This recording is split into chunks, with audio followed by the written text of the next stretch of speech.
আসসালামু আলাইকুম। আমি আমজাদ হোসেন দুবাই থেকে বলছি। যারা সাথে আছেন আমার দুবাই ইউটিউব চ্যানেল দুবাই টুকিটাকি ও দুবাই টুকিটাকি বিডি পেজ থেকে যারা দেখছেন সকলকে আন্তরিক শুভেচ্ছা ও অভিনন্দন।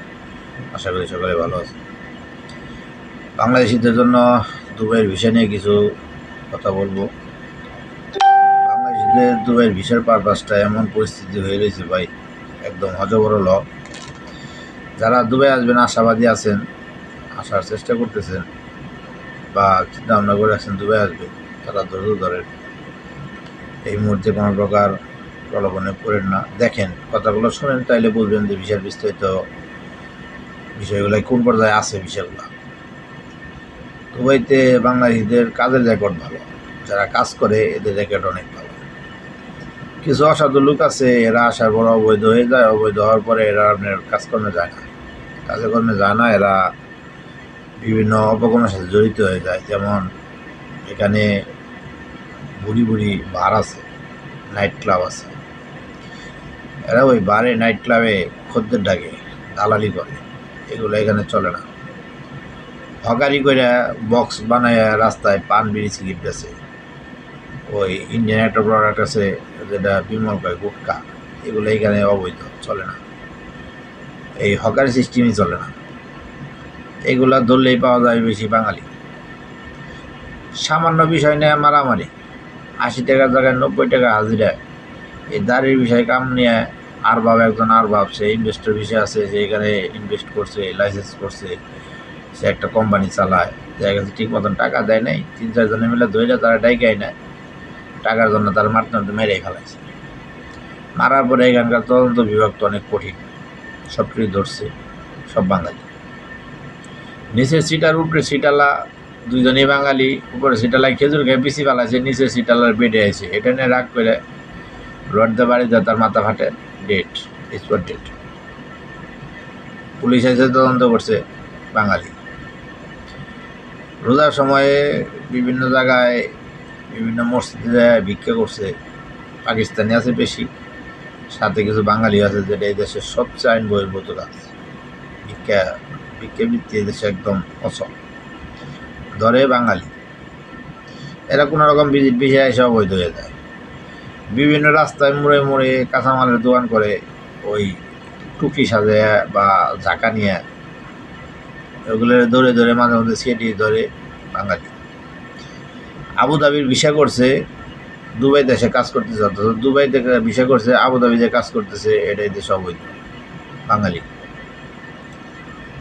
আপনার অন্যান্য দেশেরও আছে, তারা একটু চালাক বেশি, তারা ধরা পড়ে কম, বাঙালি একটু ধরা পড়ে বেশি, কারণ লুট বেশি। এরা কোনো কিছু মেনে চলে না, কোনো আইন কানুন মেনে চলে না। এটা আমরা আর কি আমাদের কথাই বলতেছি। আবার এজেন্সিওয়ালারা সকল প্রকার জালিয়াতি ডকুমেন্ট করে এখানকার আইন কানুন না মাইনে সব বাংলাদেশে ঢুকায়। এজেন্সি ব্যাড, বাঙালি এজেন্সি। ওই যে কারণ হলে এখানে লেবার কোড আছে, এজেন্সিওয়ালারা যখন প্রতারণা করে, আমরা প্রতারিত হই, প্রতারিত হওয়ার পরে লেবার কোর্টে কমপ্লেন করি, দেখা গেছে লেবার কোর্টে যত কমপ্লেন আছে তার মধ্যে বেশিরভাগ কমপ্লেন হলো বাঙালি। এই হলো মুশকিল। এরপর আপনার হাই প্রফেশনাল ভিসা নিয়ে লো ক্যাটাগরির কাজ করতেছে, লো ক্যাটাগরির ভিসা নিয়ে হাই প্রফেশনালের কাজ করতেছে, ইনভেস্টর ভিসা নিয়ে লেবারের কাজ করতেছে। এগুলো দেশের বেআইনি, এগুলা বাঙালি। ভিসার মেয়াদ শেষ হয়ে গেছে, পরবর্তী আইডি আর আপডেট করে নাই, বাঙালি।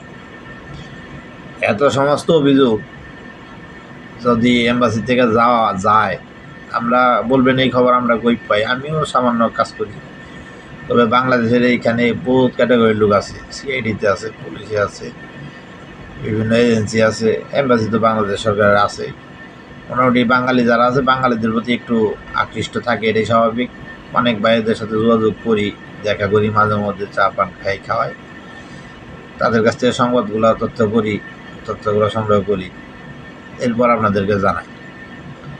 তাই বর্তমান বিষয়ের পরিস্থিতি এতগুলো অজুহাত দেওয়া হইতেছে ইমিগ্রেশন থেকে, যে তোদের বাঙালি দেখে এই অপকর্মগুলো করতেছে।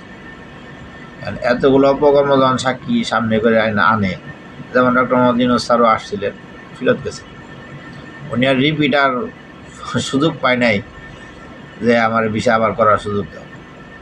হাই প্রফেশনালের সুযোগ দিয়েছিল 74 প্রকার সার্টিফিকেট।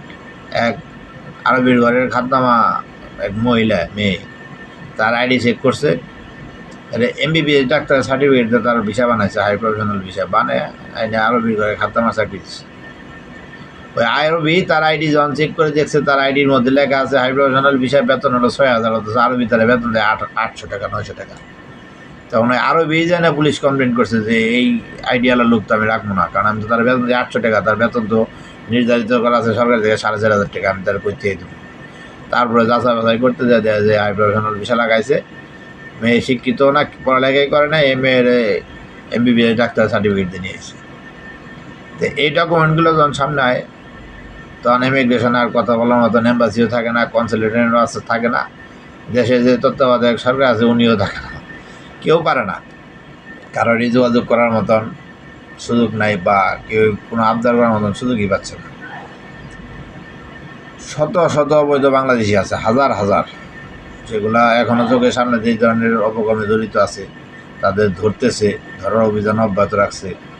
এরা এগুলা কিছু কমাইলে তারপরে যদি এই বিষয়টা খুঁজে, এই সকল কিছু সংশোধন করতে মোটামুটি বেশ সময় লাগবো, এবং এই ক্যাটাগরিগুলো বিষয় বানানোর ক্যাটাগরিগুলো আর অনেক চেঞ্জ করবো, অনেক নিয়ম শর্ত সাপেক্ষ জুড়িয়ে দিব, রেট বাড়িয়ে দিব। আর বাঙালি তো পাগল ভাই, যত টাকায় করে গাইতেই রাজি। এখন দিয়ে 5 লাখ টাকা অফার করে ভাই, 5 লাখ টাকা তুমি আমার নিয়ে যান, মাথা নষ্ট। আমরা 2.5 লক্ষ টাকা দিয়েছি, তো এই টাকা কবে উঠাইবো বা কবে পরিশোধ করবো এইটাই চিন্তা করি নি। আর যারা 5 লক্ষ টাকা দিয়ে এবার স্বীকার করে, তারা এই দেশে কী করবো আমি তো এইটা আমার মধ্যে ভাবি। তো যা হোক, প্রসঙ্গ যেটা অন্য প্রসঙ্গে না যাই, তো বিশ্বের ভাই এই পরিস্থিতি, রিপোর্ট বাঙালির রিপোর্টের জর্জরিত অভাব নেই। যারা নিজেরা কাজের উদ্দেশ্যে আয় তারাও রিপোর্ট খারাপ করছে, অপকর্মের সাথে জড়িত আছে। যারা লোক আনে এজেন্সি, যে সমস্ত ডকুমেন্টগুলোর প্রয়োজন হয় ওইগুলোর মধ্যেও সব জালিয়াতি, আর এতগুলো জালিয়াতি চোখের সামনে নিয়ে সরকার আবহাওয়া বিয়ে দিতেছে না। এই হলো দুবাইয়ের বর্তমান বিশ্বের পরিস্থিতি।